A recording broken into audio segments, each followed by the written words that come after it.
Bom dia, meus amados irmãos, graça e paz a todos que estão conosco. Amém. Que o nosso Senhor Jesus Cristo seja o nosso verdadeiro ensinador a partir desse instante, que nós nos aproximamos da sua palavra para refletir, pensar um pouco, né? Sobre as lições que Deus tem para nossas vidas no dia a dia. Então, para nós queremos agradecer a você que está aqui com a gente presencialmente, e agradecer a você que vai nos assistir posteriormente via internet também, né? Que Deus possa nos abençoar nessa reflexão de hoje pela manhã.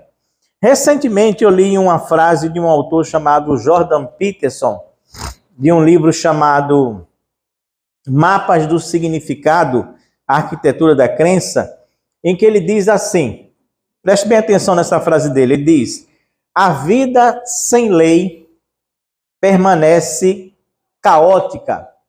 A vida sem lei, se não houvesse nenhuma lei na vida, não tivéssemos que seguir nenhuma lei na vida, a vida ela permaneceria caótica. Seria efetivamente intolerável. Mas também ele diz assim, a vida que é pura lei, ela se torna estéril e igualmente insuportável. Ou seja, nós não poderíamos viver uma vida sem lei nenhuma, assim como não poderíamos também viver uma vida satisfatória, simplesmente se essa vida fosse só lei, e nada mais além de nenhuma lei. Eu gosto demais desse autor, acho que ele tem uma mente extremamente brilhante, né? É um camarada que tem um pensamento muito assertivo. E ele tem toda a razão ao afirmar isso que eu acabei de colocar para os irmãos. A vida sem um conjunto de leis que nos guiasse, ela seria verdadeiramente um caos, um inferno anárquico, uma anarquia generalizada. Imagine, uma vida sem lei, onde cada um de nós pudesse fazer o que a gente quisesse, viver do jeito que quisesse, da maneira que quisesse, né? Isso seria uma coisa realmente que não permitiria, né, um mínimo de modo civilizado das pessoas viverem entre si. Então nós precisamos ter leis para poder viver. E aí eu fiquei imaginando quem foi que inventou esse negócio de lei pela primeira vez, né? E não é muito difícil a gente buscar na história aquele código chamado Código de Hammurabi, que parece ter sido o primeiro conjunto de leis satisfatoriamente organizado dentro de uma sociedade qualquer, onde tem aquela famosa lei de Talião. Eu acho que a maioria de vocês conhece a lei que diz assim, dente por dente e olho por olho, não é? Parece que a raiz de todas as leis que existem na Terra partiram exatamente desse princípio, que é um princípio simples, não é um princípio complicado, é um princípio simples, porque ele diz assim, olha, se você prejudica alguém em X coisa, você também vai ser prejudicado em X coisa, do mesmo jeito, da mesma forma. Ou seja, é um princípio simples, mas me parece um princípio também absolutamente justo. E aí me veio também uma segunda pergunta, né, na mente, né? Quantas leis nós, seres humanos, estamos submetidos a elas? A gente nem percebe, né? Mas quantas leis, não quantas leis em si, mas quantos tipos de leis nós estamos submetidos a elas na verdade? E a gente não consegue sair debaixo delas desde o dia que a gente nasce até o dia que a gente morre. Você pode imaginar algum tipo de lei que você está submetido a ela? Sim ou não? Muito bem colocado. Outras leis? Leis humanas.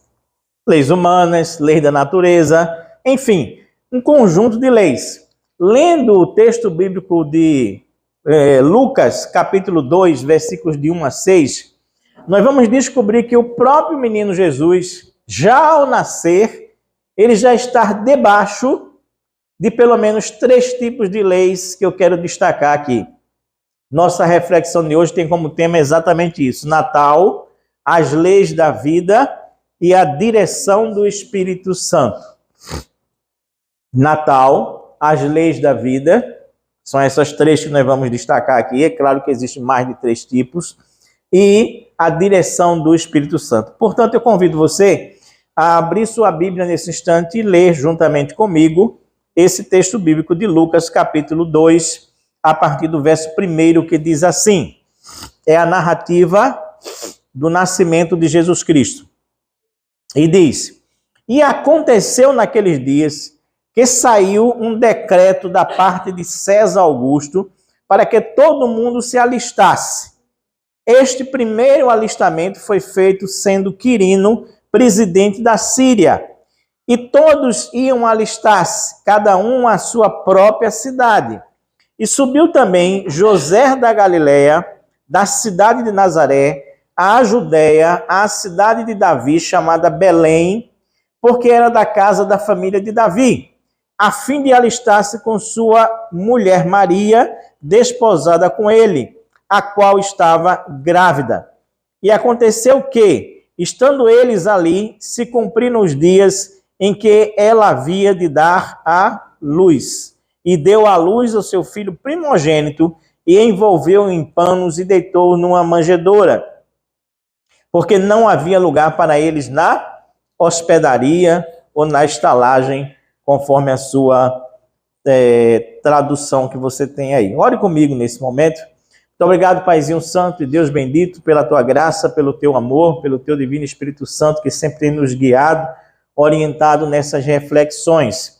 Nós pedimos que, mais uma vez, a tua voz se faça ouvir através da voz que é tua e não minha. E que cada um de nós aqui possa ouvir aquilo que tu tens preparado para nós, Pai. Muito obrigado pela honra de ministrar a tua palavra mais uma vez. Em nome e por amor de Jesus Cristo. Amém e amém, Senhor. Natal, as leis da vida. Natal, as leis da vida. E aí eu gostaria de dizer que a primeira lei a qual o próprio Jesus Cristo estava submetido, tá certo? É a lei do Estado romano. Nesse capítulo que nós acabamos de citar para os irmãos, ele começa no versículo 1 dizendo: e aconteceu naqueles dias que saiu um decreto da parte de César Augusto para que todo mundo se alistasse. Um quê? Um decreto, uma lei, um édito, uma ordem. Na verdade, no grego, a palavra é um dogma, saído da maior autoridade da época, que era o César Augusto, ou seja, aquele que tinha substituído Júlio César, na verdade, era o imperador que tinha dado esse decreto, essa ordem e essa lei. E não só para alguns poucos cidadãos, mas para todo mundo do Império Romano naquele instante.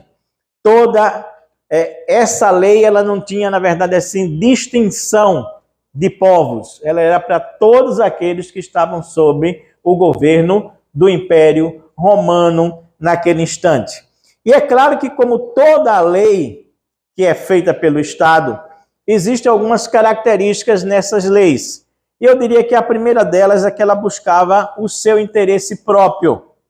Buscava o seu interesse próprio, suas vantagens próprias, suas conveniências, suas regalias, seus próprios benefícios para Roma. Ou seja, a única finalidade desse decreto era somente e tão somente arrecadar mais impostos. Entendeu? Ele mandou todo mundo se recadastrar nesse alistamento, porque ele queria saber exatamente quantas pessoas existiam e quais as origens dela, para que ele pudesse, na verdade, arrecadar mais dinheiro, mais impostos. Qualquer semelhança é pura. Qualquer semelhança com qualquer governo ao qual estamos submetidos atualmente, tá certo? Qualquer governo que só pense em arrecadar mais dinheiro, mais dinheiro, e mais dinheiro, e mais dinheiro, é mera coincidência. Não se preocupe, é uma coincidência raríssima que a gente está tendo aqui. Mas é exatamente isso. A gente poderia dizer que até a grande maioria das leis que são inventadas por qualquer governo, em qualquer época, em qualquer situação, de qualquer maneira, de qualquer forma, tem sempre, me parece, o mesmo objetivo: arrecadar mais dinheiro para eles mesmos e nada mais além disso. A segunda característica dessa lei é que ela não se importava nem um pouco em como o povo ia cumprir esse decreto. Ela não tinha na sua imaginação qualquer analogia com a dificuldade que aquilo representava para as pessoas, para aquela população. Imagine uma população de um país inteiro se deslocando para os mais diversos lugares para poder cumprir essa lei. Famílias inteiras tendo que voltar às suas cidades de origem. Imagine só por um instante quantas famílias estão deslocadas dos seus lugares de origem hoje no Brasil. Tem mineiro vivendo aqui em Pernambuco? Tem ou não tem? Alguns que a gente conhece, alguns que estão com a gente aqui. Eu poderia perguntar, né? Tem gaúcho, tem baiano, tem paulista, tem não sei o que e tal. Aí, de repente, alguém chega e diz assim, ó, problema de vocês, se virem, vocês vão ter que voltar para a cidade onde vocês nasceram para se alistar lá. Pronto, e acabou-se. Alguns dizendo aqui, eu nasci lá em Cabrobró, como é que eu vou fazer agora para voltar para lá? Como é que vai ser essa situação? Mas me parece que quem faz as leis de Estado não se preocupa muito com isso, não. Faz as leis e você que se vire. E você que se vire para cumprir a lei. E era exatamente essa a situação daquele instante ali.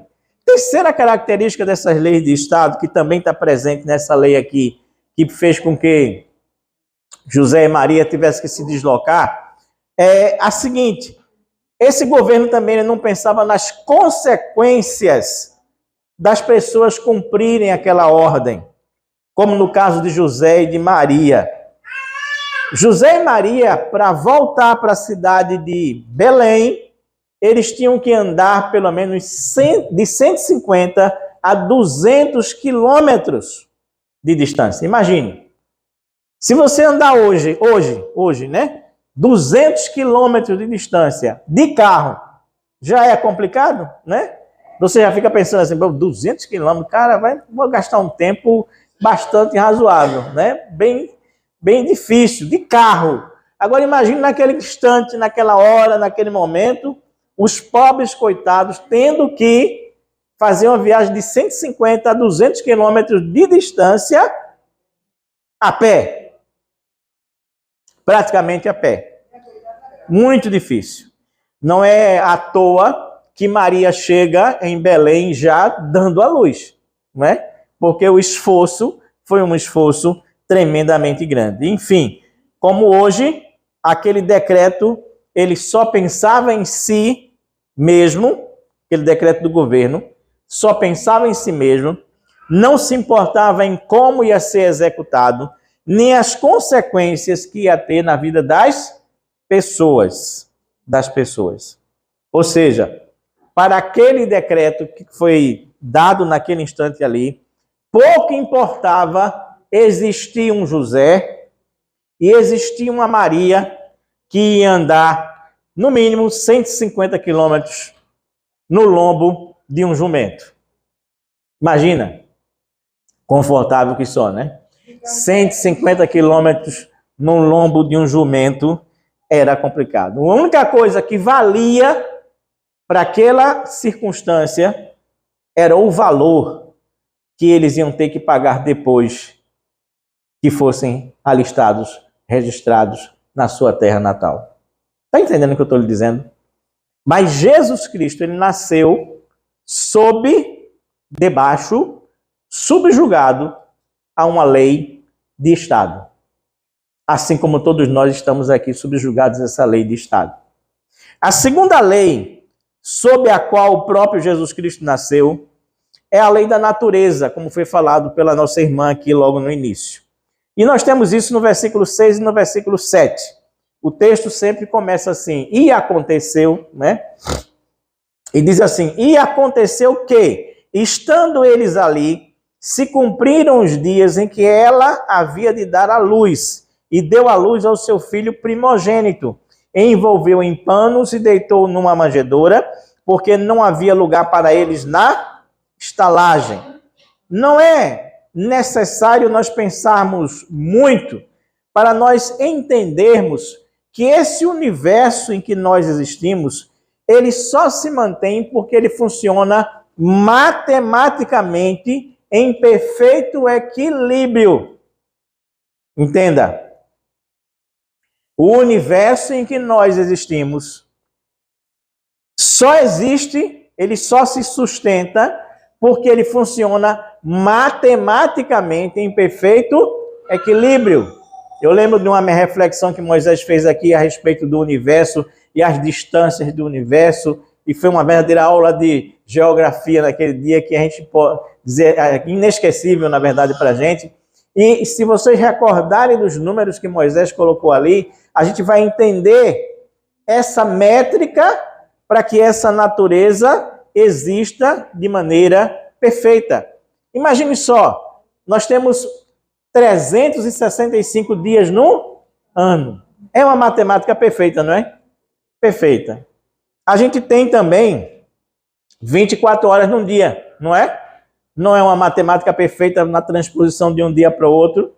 A gente tem 60 minutos a cada hora. Uma divisão também absolutamente perfeita, organizada. E a gente nasce no meio disso, a gente nem nota a perfeição dessa natureza em que a gente existe. Mas essa perfeição, ela é muito, muito, muito matemática. Não é verdade? Extremamente matemática. Os tempos de uma colheita, por exemplo, não é perfeito? Existe o tempo exato de plantar, existe o tempo exato de colher. É uma matemática perfeita nesse instante. O universo em que a gente existe, ele existe porque ele se autossustenta matematicamente falando, mas ao mesmo tempo ele existe porque se movimenta. O universo ele não é estático, ele não é parado. Você entende a matemática que envolve tudo isso? Então, as leis da natureza, elas têm um viés matemático que é milimétrico e absolutamente perfeito. Perfeito, perfeito. A própria maneira como o corpo humano funciona, a harmonia entre os órgãos do corpo humano, obedece a essa matemática perfeita de prazos dentro de nós mesmos. Tudo funciona de maneira milimetricamente perfeito. Um exemplo bem simples. Em geral, nós piscamos de 15 a 20 vezes por minuto. A gente nem percebe nisso, né?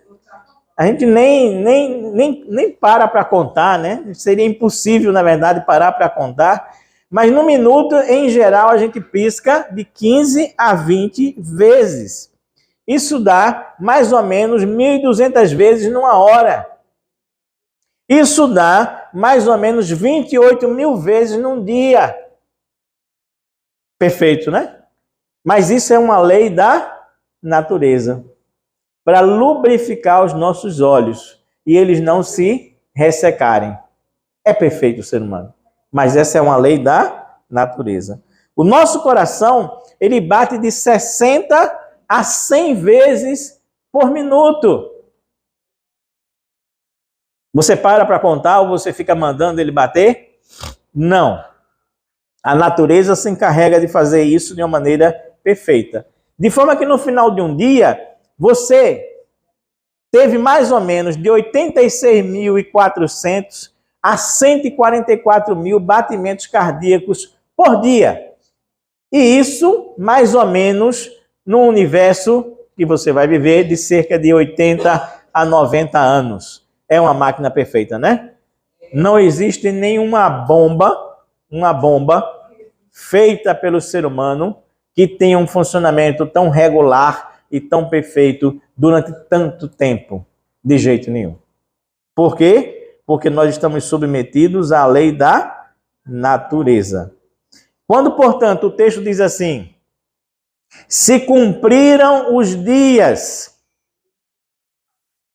em que Maria ia dar a luz. Ou seja, o que o texto está dizendo é assim: ali se fez presente a lei da natureza. Na matemática exata da natureza, nasceu aquele que é o Senhor da natureza e que criou essas leis do universo, a qual ele mesmo estava submetido também dentro dela. Percebe? Assim, desse jeito, dessa maneira perfeita. Portanto, o texto diz: ali, naquela hora, naquele instante, se cumpriram as leis da natureza na vida de Jesus. E as leis da natureza, ela tem uma característica interessante.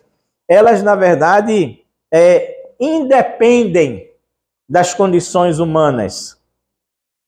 O texto vai dizer assim, que ali se cumpriram os dias, e porque se cumpriram os dias, a lei tinha que ser exercida, também na vida de Jesus, naquele instante. Mas ele diz, e não havia lugar para eles na estalagem, na hospedaria. Ou seja, a lei da natureza não obedece às regras das condições humanas. Entendeu o que eu estou lhe dizendo? A lei da natureza diz assim, chegou o dia de nascer, vai nascer, neguinho. Vai nascer, meu filho. Não interessa se tem hospital, se não tem hospital. Não interessa se tem maternidade, se não tem maternidade. Não interessa se tem estalagem, se não tem estalagem. Porque é a lei da natureza. E lei foi feita para se cumprir naquele instante. Houvesse ou não houvesse lugar, Jesus Cristo tinha que nascer naquele dia em que ele nasceu verdadeiramente, efetivamente, naquele instante. Então, Jesus Cristo nasceu já submetido às leis de Estado. Jesus Cristo nasceu submetido à lei da natureza. Mas também, a gente vai dar uma adiantada aí um pouquinho. Lucas capítulo 2, versículos 21 e 22. E a gente vai perceber que também Jesus Cristo nasceu sob a lei da religião.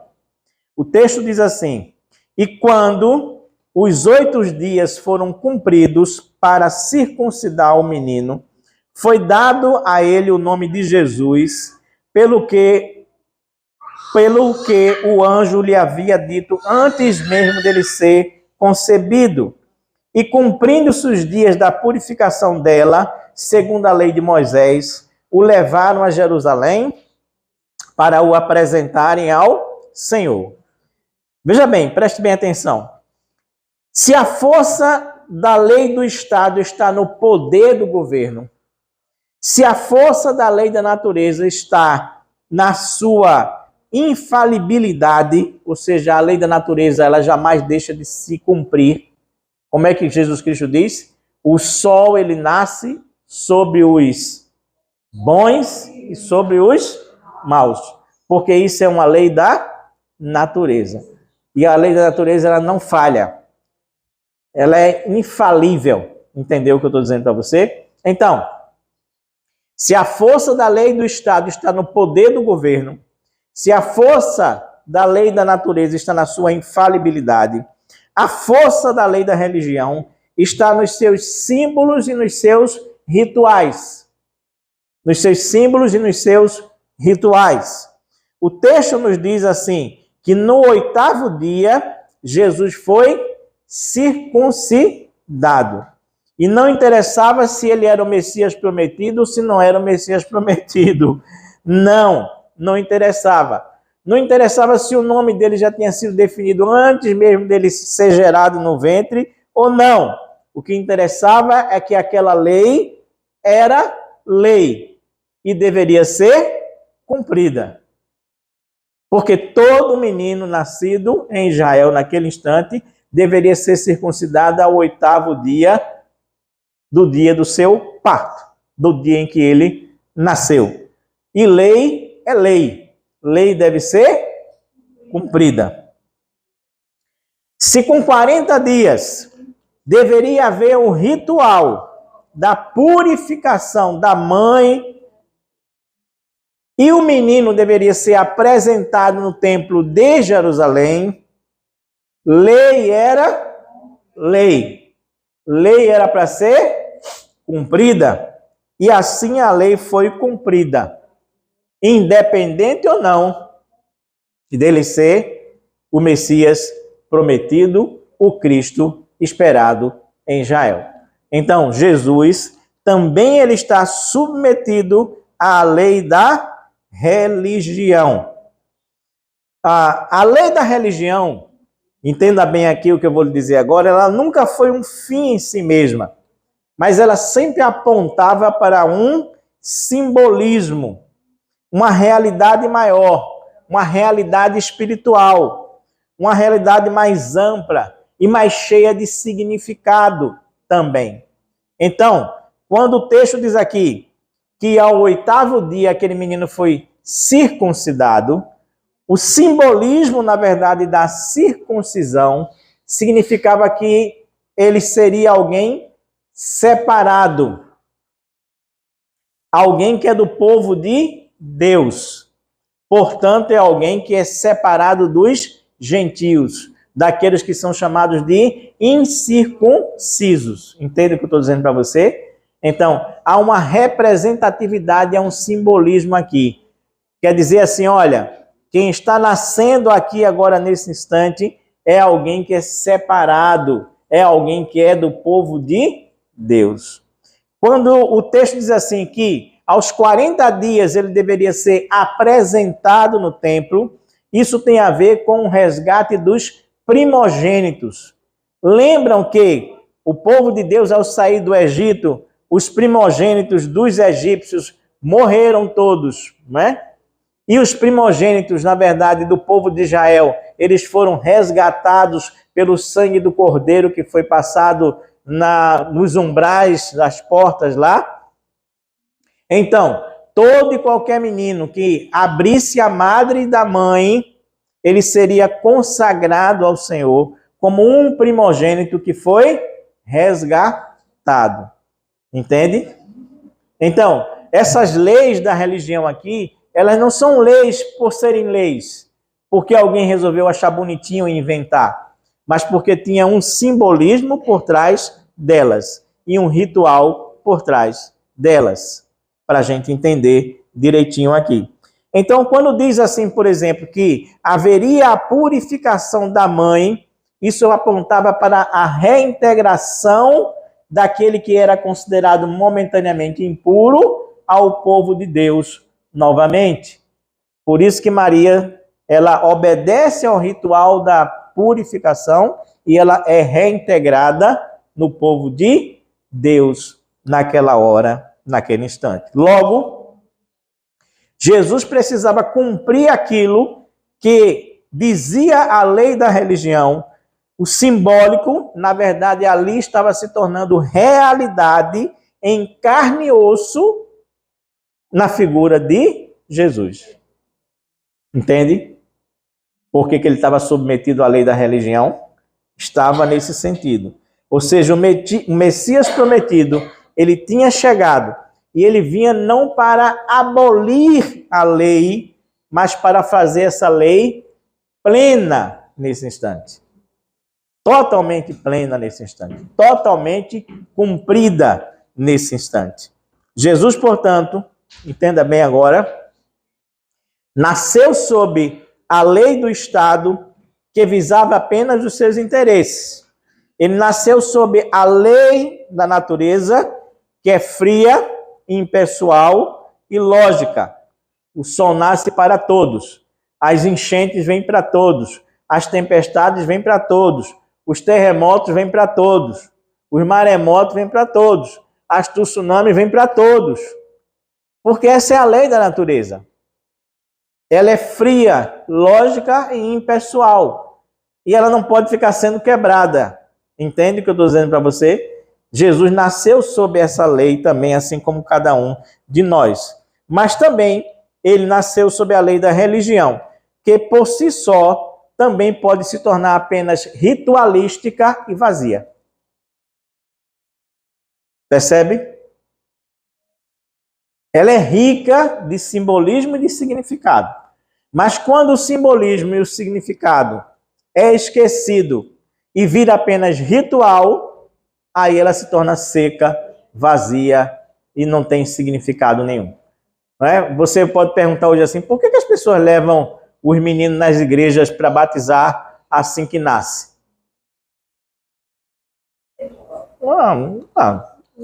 Vai porque é assim.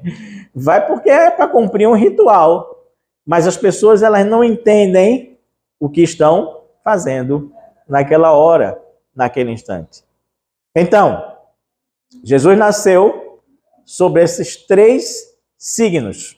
Primeiro deles, a lei, qual? Do Estado.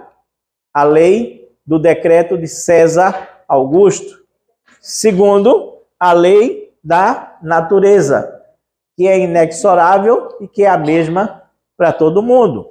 Em terceiro lugar, ele nasceu sob a lei da religião, que é simbólica. Por ser simbólica, pode ser rica, mas também pode se tornar estéril, seca, fria e mais nada. Agora, a história termina falando exatamente de um homem chamado de Simeão. E eu quero que você volte mais uma vez comigo para a Bíblia.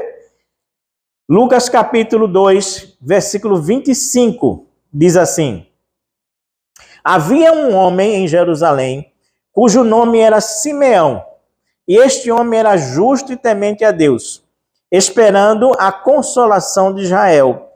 E o Espírito Santo estava sobre ele, e fora-lhe revelado pelo Espírito Santo que ele não morreria antes de ter visto o Cristo do Senhor. E pelo Espírito ele foi ao templo.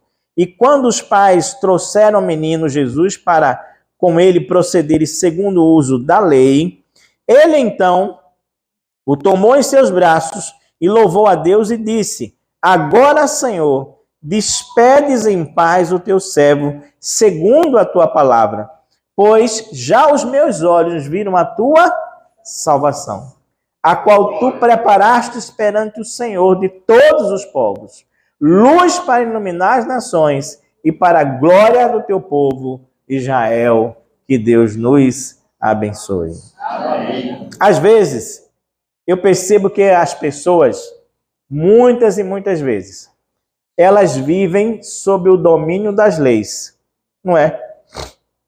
Preste bem atenção, porque essa é a aplicação que vale a pena a gente refletir hoje. Muitos de nós vivem somente submetidos aos domínios das leis. Tem gente que se envolve tanto com leis de Estado, que transforma essas leis de Estado em ideologias. Ideologias que parecem sagradas. Tem gente que, se você falar mal do partido político dele, ele é capaz de lhe trucidar.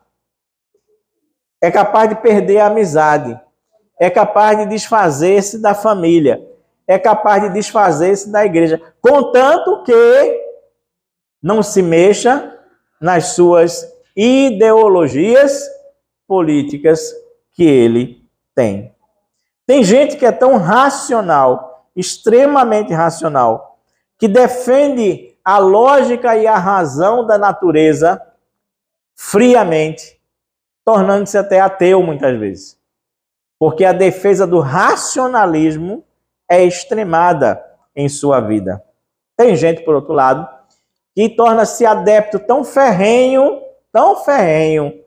da religião, que se torna fanático pelas leis da religião.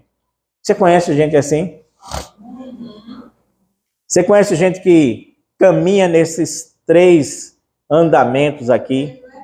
Ou ideologias políticas de Estado, ou racionalismo da natureza extremado, ou, na verdade, fanatismo religioso. Entende? essas pessoas, elas se perdem nessas leis da vida. Essas leis existem, precisam existir, como diz o Jordan Peterson, para que, na verdade, o mundo não se torne caótico. Certo? Mas a gente não pode se tornar escravos dessas leis. Nós não podemos, na verdade, achar que essas leis, elas são sagradas em si mesmas. Não dá para pensar assim. Não dá para imaginar ser desse jeito.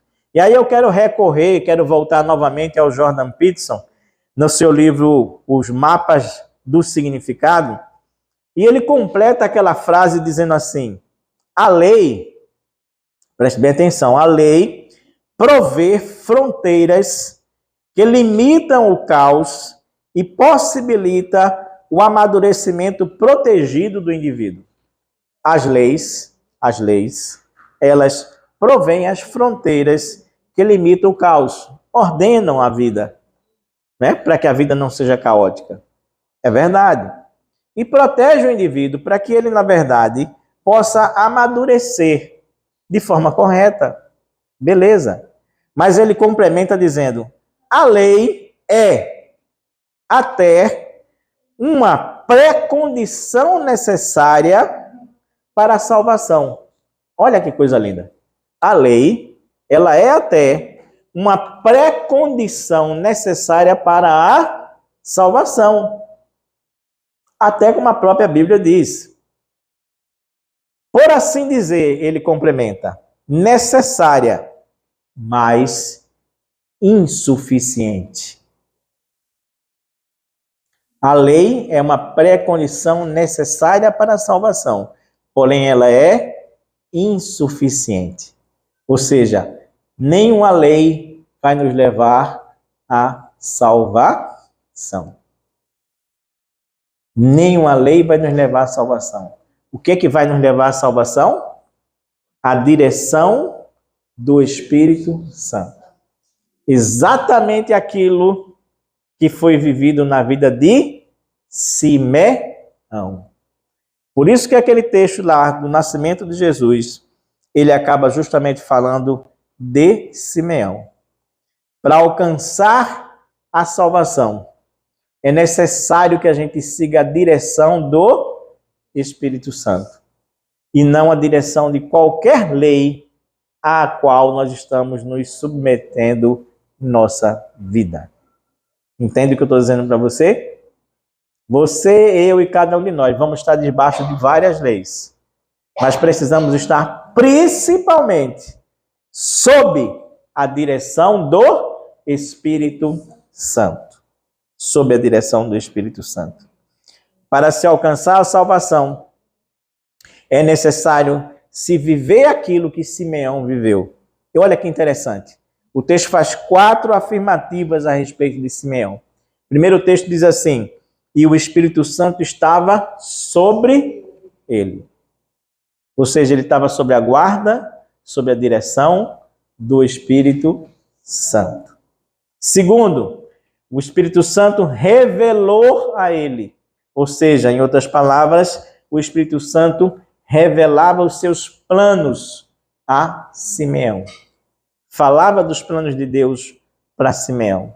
Terceiro, o texto diz que, num determinado dia, Simeão foi movido, impulsionado a ir ao templo naquele dia. Ou seja, o Espírito Santo estava sobre ele, revelava seus planos a ele e o impulsionava e dava movimento para que ele pudesse fazer aquilo que deveria ser feito naquele instante. E por último, o texto diz que o Espírito Santo o fez ver a salvação de Deus nas suas próprias mãos, através do menino Jesus Cristo, o nosso Senhor. Ou seja, ele não morreu antes de ver a salvação de Deus. E esse precisa ser o objetivo de cada um de nós aqui. Que Deus limpe os nossos olhos e que a gente possa ver a salvação do Senhor antes da gente morrer, antes da gente descansar no Senhor efetivamente. Ouça o que eu vou lhe dizer nessa frase final.